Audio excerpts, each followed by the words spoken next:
कहानी बेवजह कहानी युवती के पिघलते हुए एहसासों की। और कहानियां सुनने के लिए सब्सक्राइब और शेयर करें। तूने वह डायरी पढ़ी? प्राची ने नताशा से पूछा। हाँ, बस 2 पन्ने, नताशा ने जवाब दिया। क्या लिखा था उसमें? ज्यादा कुछ नहीं, अभी तो बस 2 पन्ने ही पढ़े हैं। शायद किसी लड़के के लिए अपनी फीलिंग्स लिखी हैं उसने। फीलिंग्स फीलिंग्स हैं भी उसमें? प्राची ने हंसते हुए पूछा। छोड़ न यार, हमें क्या करना। वैसे भी डायरी 1 साल पुरानी है। क्या पता तब वह ऐसी न हो, नताशा ने कुछ सोचते हुए कहा। अबे रहने दे, 1 साल में कौन सी कयामत आ गई जो वह ऐसी बन गई। तूने भी सुना ना कि उसके और विवान के बीच क्या हुआ था। और अब उसकी नजर तेरे अमन पर है। मैं बता रही हूँ उसे तान्या के साये से भी दूर रख, तेरे लिए अच्छा होगा। हाँ, नताशा ने हामी भरी। चल तू ये डायरी जल्दी पढ़ ले इससे पहले कि उसे डायरी गायब होने का पता चले। कुछ चटपटा हो तो मुझे भी बताना, कहते हुए प्राची वहां से निकल गई। नताशा कुछ सोचते सोचते लाइब्रेरी में जाकर बैठ गई। 2 मिनट बैठकर वह तान्या के बारे में सोचने लगी। उसके मन में तान्या को लेकर कई बातें उमड़ रही थीं। आखिर तान्या की डायरी में जो कुछ लिखा था उसकी आज की सच्चाई से मिलता जुलता क्यों नहीं था? क्यों तान्या उसे कभी भी अच्छी नहीं लगी? वो एक शांत स्वभाव की लड़की है जो किसी से ज्यादा मतलब नहीं रखती। लेकिन विवान के साथ उसका जो सीन था वह क्या था फिर? पिछले साल कॉलेज में हर तरफ तान्या और विवान के किस्से थे। तान्या और विवान एक दूसरे के काफी अच्छे दोस्त थे। हालांकि हमेशा साथ नहीं रहते थे पर जब भी साथ होते, खुशी लगते थे। पर कुछ महीनों बाद तान्या और विवान का व्यवहार काफी बदल गया था। दोनों एक दूसरे से कम मिलने लगे। जब तब एक दूसरे के सामने आते, यहाँ वहाँ का बहाना बनाकर निकल जाया करते थे। किसी को समझ नहीं आया असल में हो क्या रहा है।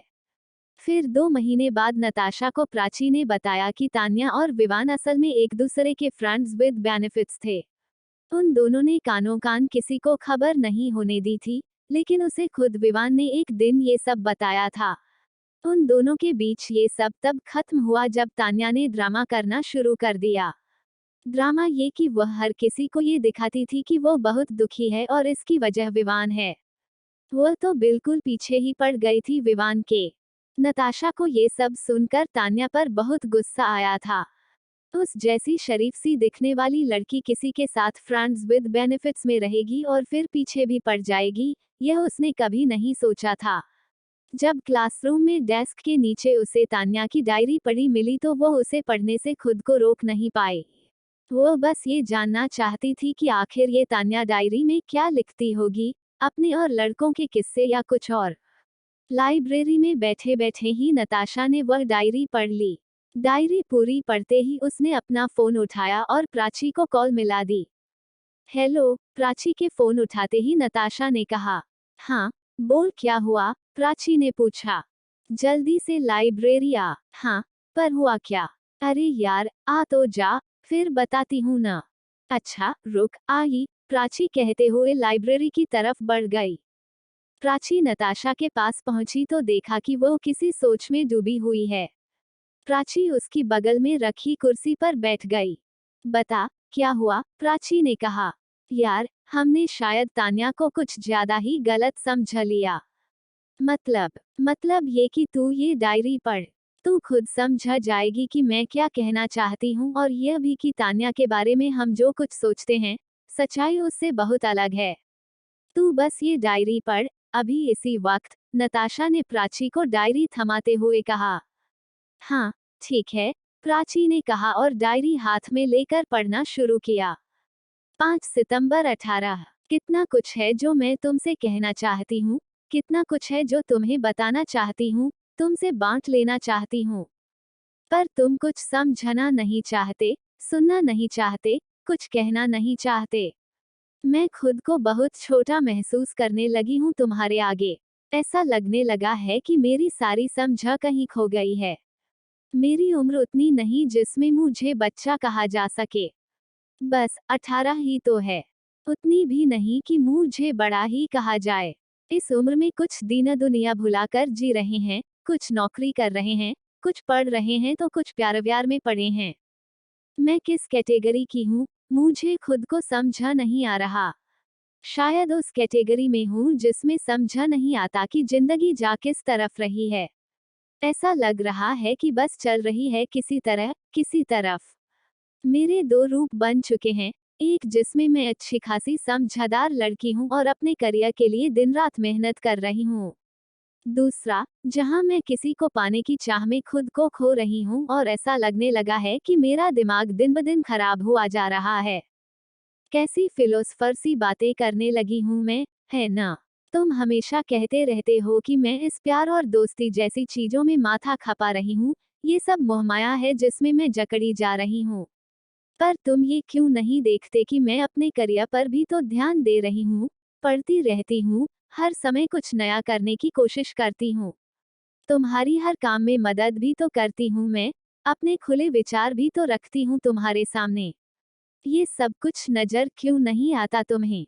शायद तुम सिर्फ वही देखते हो जो देखना चाहते हो। लेकिन अगर मेरे इस प्यार व्यार से तुम्हें कोई मतलब ही नहीं है, फिर मुंह झमे तुम्हें बस यही क्यों नजर आता है, और कुछ क्यों नहीं? 18 सितंबर 13। मैं समझ चुकी हूँ कि तुम्हें मुझ से कोई फर्क नहीं पड़ता। अच्छी बात है। मैं ही बेवकूफ थी जो तुम्हारे साथ पता नहीं क्या क्या ही सोचने लगी थी। जो कुछ भी था हमारे बीच उसे मैं हमारी दोस्ती के बीच में नहीं लाऊंगी। लेकिन तुम्हें नहीं लगता कि उस बारे में अगर हम कुछ बात कर लेंगे तो हमारा कुछ नहीं बिगड़ेगा? मुझे ऐसा लगने लगा है जैसे तुमने मुझे खुद को छूने दिया, लेकिन मन से हमेशा दूर रखा। मैं तुम्हारे करीब होकर भी इतना दूर क्यों महसूस करती हूँ? जो सब मैं लिखती हूँ, वह कह क्यों नहीं सकती तुमसे आकर? 5 अक्टूबर 18। हाँ, मैंने हाँ कहा तुम्हें बार बार, पर सिर्फ तुम्हें ही कहा, ये तो पता है न तुम्हें। मैं तुम्हें तब गलत क्यों नहीं लगी जब मैंने ये कहा था कि मैं तुम्हें चाहने लगी हूँ, लेकिन तुम्हें मजबूर नहीं करना चाहती कि तुम मुझ से जबरदस्ती रिश्ते में बंध हो। याद है तब तुमने क्या कहा था कि तुम भी मुझ में इंटरेस्टेड हो लेकिन किसी रिश्ते में पड़कर मुझे खोना नहीं चाहते। मैं इतना सुनकर भी बहुत खुश हुई थी। मुझे लगा था अगर दो लोग एक दूसरे में इंटरेस्ट रखते हों, तो फिर तो कोई परेशानी ही नहीं है। मैंने बस इतना सोचा कि तुम्हें मेरी फिक्र है, तुम मुझे खोना नहीं चाहते और इतना शायद दोस्ती से बढ़कर कुछ समझने के लिए काफी है। फिर जब तुम मुझे अचानक से ही नजरअंदाज करने लगे, मुझ से नजरें चुराने लगे, और मैंने गुस्से में तुम्हें ये कहा कि तुमने मुझे तकलीफ पहुंचाई है, तो तुम मुझे ही गलत क्यों कहने लगे? 18 अक्टूबर 23। एक दोस्त होकर अगर तुम एक दोस्त के साथ सेक्स करने को गलत नहीं मानते, तो मैं क्यों मानूं? नहीं लगा मुझे कुछ गलत इसमें, तो नहीं लगा। पर मैंने ये भी तो नहीं कहा था ना कि मेरे लिए तुम सिर्फ एक दोस्त हो। ये तो बताया था मैंने कि तुम्हारे लिए बहुत कुछ महसूस करने लगी हूँ मैं।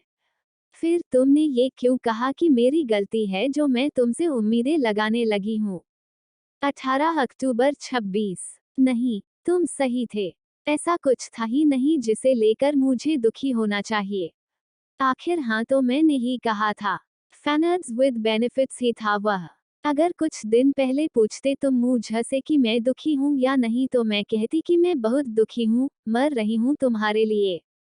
लेकिन अब मैं ऐसा नहीं कहूंगी, बल्कि कुछ नहीं कहूंगी, और कहूं भी क्यों जब मुझे पता है कि तुम्हें फर्क नहीं पड़ेगा।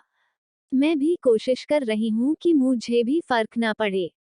हाँ, जब भी कॉलेज की कैंटीन में तुम्हें किसी और से उसी तरह बात करते देखती हूँ जिस तरह खुद से करते हुए देखा करती थी तो बुरा लगता है मुझे। वो हंसी जो तुम मेरे सामने हंसा करते थे, सब याद आता है मुझे, बहुत याद आता है। पर यह सब मैं तुम्हें नहीं बताना चाहती, अब नहीं। 2 नवंबर 18। तुम्हारी गलती नहीं थी, मुझे समझा आ गया है। तुम मुझे नहीं चाहते और इसमें तुम्हारी गलती नहीं है और न ही मेरी है। उस वक्त हम एक दूसरे को छूना चाहते थे, महसूस करना चाहते थे, सीधे शब्दों में सेक्स करना चाहते थे, जो हमने किया। मैं न तुम्हें सफाई देना चाहती हूँ कोई और न किसी और को। अब अगर तुमने या किसी ने भी मुझसे यह पूछा कि मैंने हाँ क्यों की थी, तो मेरा जवाब यह नहीं होगा कि मैं तुम्हें चाहने लगी थी। मेरा जवाब होगा कि मैं तुम्हारे साथ सेक्स करना चाहती थी, जो मैंने किया, और मुझे नहीं लगता कि इसमें कुछ भी गलत है। तुम किसी को बताना चाहो तो बता दो, अब मुझे फर्क पड़ना बंद हो चुका है। मुझे अगर अपनी इच्छाओं और झूठी शान में से कुछ चुनना हो तो मैं अपनी इच्छाएं ही चुनूंगी, हमेशा।